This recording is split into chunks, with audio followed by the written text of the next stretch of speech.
Tired of cooking odors, pet smells, and chemical fumes lingering in your home?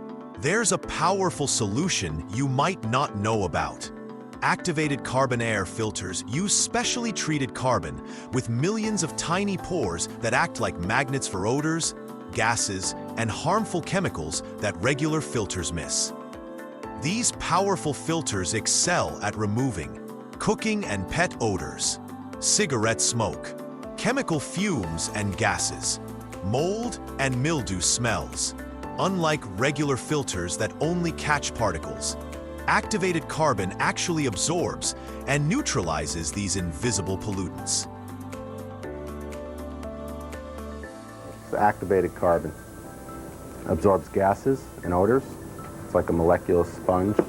Basically what carbon is, if you could imagine, it's like a bunch of craters, okay, all different sizes. Gas molecules fall into the crater and they're trapped there. You take this out, it's filled with those gases, you throw it away.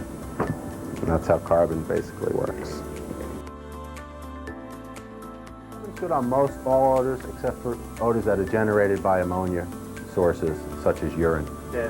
which the zeolite works better. Another zeolite pad.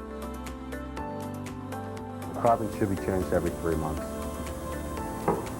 When shopping for activated carbon filters, look for high-grade carbon, proper sizing for your system, and certified performance ratings. Your family deserves the cleanest air possible.